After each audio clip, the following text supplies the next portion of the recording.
15 minutos e um café. Um conjunto de conversas curtas com dois convidados. Um tempo de pausa para refletir e analisar.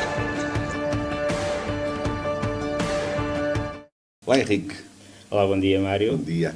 Olha, ainda no rescaldo do Dia do Professor, que celebramos em outubro, gostava de propor para a nossa conversa de hoje um professor, um português, um filósofo, um escritor. Ele nasceu, há aqui um dado curioso, ele nasceu 6 anos depois de 1900 e morreu 6 anos antes de 2000. Estamos a falar de Agostinho da Silva. Muito bem. Olha, eu admiro imenso. Ele fez várias licenciaturas, fez um doutoramento na Sorbonne sobre Montaigne.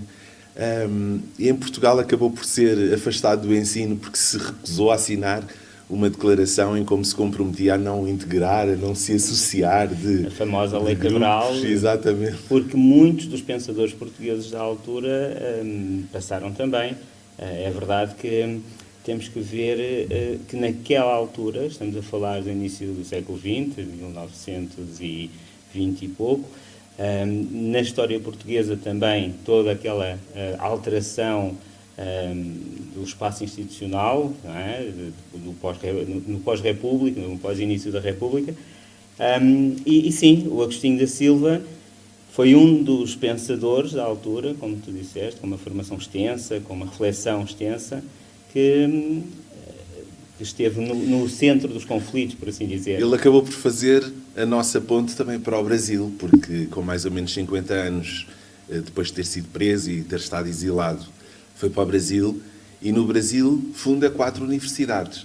E é a partir de lá que começa a publicar imensos ensaios filosóficos e acaba também por começar a ser reconhecido em Portugal. O que é que te fascina mais nas ideias do Agostinho da Silva sobre a educação? Eu antes de chegar à questão das ideias, que eu acho que é fundamental sempre refletir as ideias, mas mais uma vez, já aqui falámos em vários momentos, o que realmente leva alguém a fazer uma produção científica, de reflexão, é, no fundo, o contexto em que no fundo, vive. Claro. E o Agostinho da Silva é também fruto de um momento de constante e completa reflexão sobre pedagogias, sobre as novas ciências, não é? A psicologia, a sociologia, são tudo, no fundo, ciências latentes que começam a despontar e ele está ali naquele cruzamento. Ele apanha, no fundo, influências de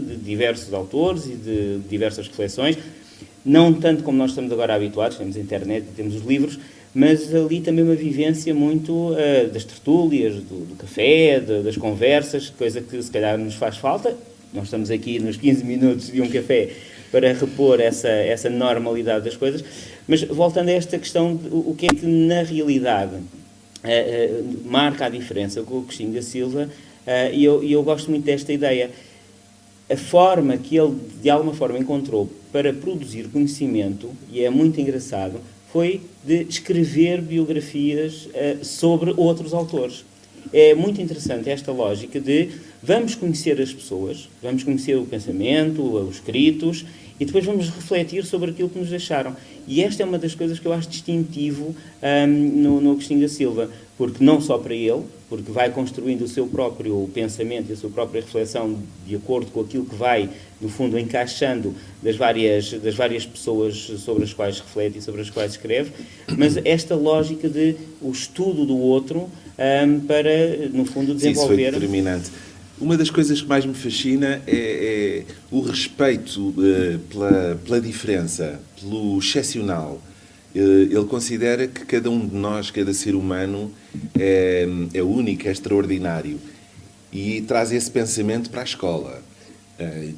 E defende que a escola deveria ter isso em consideração. Inclusive, ele é bastante audaz ao dizer que não se deveria aprender a ler e a escrever logo com 5, 6 anos, que se poderia aprender com 12 ou com 13, quando a pessoa quisesse realmente aprender a ler. Porque queria, porque precisava, porque veio uma carta, porque apareceu um livro e desejou verdadeiramente Aprender a ler. E não todos obrigados a ler na mesma altura. Embora ele perceba que, devido à situação económica em que vivemos, em que precisamos de estar centrados na produção, portanto, na questão da indústria, e precisamos de preparar pessoas para a indústria, ainda não chegámos a esse momento em que a escola pode, na verdade, ir ao encontro dos ritmos e da personalidade de cada um.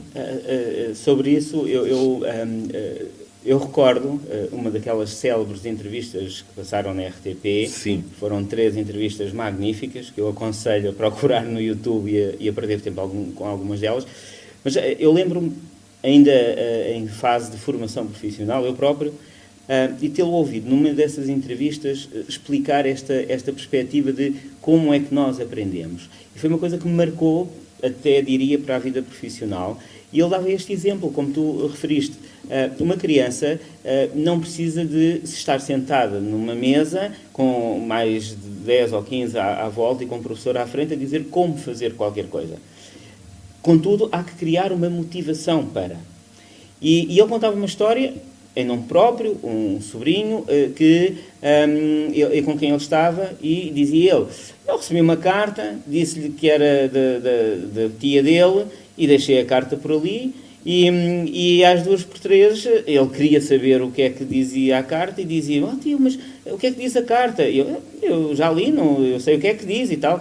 E aquela motivação é que levou, e ele dizia que aquela criança, aquele familiar, em 15 dias estava a ler, porque ele encontrou as respostas interiores, no fundo, para descobrir aquela capacidade leitora que está inata, porque nós, no fundo, vivemos num mundo de signos, não é? De símbolos. Sim. Mas isto é interessante também perceber que esta lógica do Agostinho da Silva não é, na realidade, do Agostinho da Silva. Ele é muito influenciado por todo o movimento que existe no final do século XIX, início do século XX, ao qual nós chamamos, pomposamente, a Educação Nova, ou Escola Nova. Exato. E que é um movimento, sobretudo europeu, mas com um efeito por todo o mundo, onde surgem os pensadores que hoje em dia nós, se calhar, falamos deles sem perceber muito o que é que trouxeram, o que é que contribuíram. Froebel, Freinet, Rousseau antes e Voltaire como os pais, no fundo, desta pedagogia. É uma escola, mas eu acho muito curioso como é que um académico, uma pessoa que gostou de estudar, que fez várias licenciaturas, que saiu de Portugal, que foi para um país estrangeiro fazer um doutoramento, uma universidade muito conceituada, como é que esta pessoa, ao mesmo tempo, não defende aquela escola igual para todos, uniforme, que, no fundo, irá transformar o ser extraordinário, único de cada um, em sermos cada vez mais todos iguais. E é muito curioso que ele ponha isto em questão, justamente nesse movimento de pensadores e por essa influência, mas que ponha isso em questão. E, no fundo, são questões que eu acho que devemos trazer ainda para hoje. Totalmente. Em que medida é que faz sentido continuarmos a ter uma escola exatamente igual para todos, com os meninos todos na mesma turma, no mesmo ano, ao longo do ano letivo inteiro? Este modelo em que crescemos e que para muitos de nós é a única forma de ser escola, não é? Mas que estes autores têm vindo a questionar. Mas também é muito interessante olharmos para o Agostinho da Silva e percebermos que ele também foi crítico do próprio modelo que defendia. Sim. Porquê? Porque, na realidade, este, vamos chamar-lhe modelo da educação nova, pressupõe esta questão da liberdade de aprendizagem. Não é? Todos nós aprendemos com a motivação para a aprendizagem, com o gosto por aprender e, sobretudo, com o contexto onde estamos, porque nós aprendemos aquilo que nos é próximo, não é? E a escola, a tradicional, por oposição, na maior parte das situações, ensinava algo que estava standardizado, ou seja, era igual para todos, era o mesmo para todos e, de certa forma, muito politizado. Politizado no sentido, estamos a assistir também, nomeadamente nos países do sul da Europa, ao incremento da Revolução Industrial, que já tinha chegado ao norte da Europa antes, e precisávamos de funcionários, não é? Funcionários que soubessem executar a tarefa, e isso leva a que a escola seja uma escola de funcionários. Claro. Agora, justamente ele coloca-se um bocadinho contra esse modelo. Porquê? Porque ele considera que nós não nascemos para trabalhar. Nós nascemos para fruir, para apreciar o mundo, para viver a vida. Ele dizia que nós nascemos para ser poetas vadios, portanto, para viver o mundo, para viver a vida, e com uma certa serenidade e tranquilidade, e não com uma correria e com tudo muito, muito standardizado. E não terá ele razão nos dias de hoje? Não terá ele a razão? Nós somos escravos do tempo, nós somos escravos do relógio, nós estamos constantemente a olhar. E a questão é, o que é que fica? O que é que depois... E quando nós estamos a falar disto, estamos a falar da escola. Uma escola que impõe um ritmo de aprendizagem, como se fosse possível nós marcarmos o ritmo de aprendizagem de outro. E agora até chamo quase um precursor, o José Pacheco, que está também no Brasil, muito inspirado em Agostinho da Silva também. Mas nós somos escravos dos processos de ensinagem. Nós temos a ideia que o professor deve ensinar. O Agostinho da Silva defende exatamente o contrário, tal como todo o movimento da educação nova.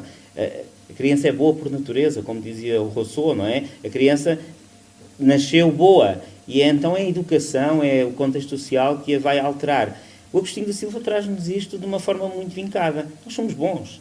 Somos bons quando nascemos. Ele também refletia muito acerca dos grandes criadores, quer no âmbito das artes plásticas, da música, da literatura. Nenhum deles teria conseguido ser criativo se não tivesse tido tempo livre. E, portanto, o tempo livre não é o ócio pelo ócio, mas o termos tempo livre para a criatividade é fundamental. E muitas vezes, pela pressão dos programas, do horário escolar, toca a campainha 50 minutos, é toda uma correria na escola, que é o reflexo também da correria da sociedade. Não há muito esse tempo livre para a criatividade, para se parar a fruir a vida, a fruir o mundo e a sermos criativos. E acaba por ser um paradoxo, porque no fundo a escola diz-nos, a mensagem que a escola nos dá é aprendamos para ser felizes e termos tempo para fruir a vida, não é? E é exatamente o contrário do que estamos a fazer. Nós estamos demasiado ocupados constantemente a aprender muito, ou melhor, a que nos ensinem muito e a apreender pouco. Porque, de facto, não temos tido este tempo de pausa que o Agostinho da Silva tão eficazmente mostrava que é necessário. Ele costumava dizer também uma frase que eu gosto imenso, que é: nós vamos esquecendo o prazer de olhar para o pôr do sol. Vamos esquecendo o prazer de fazer as coisas insignificantes do ponto de vista da construção do espaço de vida em sociedade, produtiva, industrial.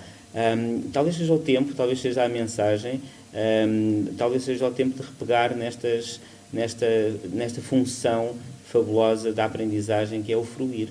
Não é? Fruir um trecho musical, o fruir de uma pintura. E desacelerar um bocadinho este ritmo. E desacelerar um bocadinho este ritmo. Bom, bem, vamos acabar o café. Vamos acabar o nosso café e prometemos, cá estaremos.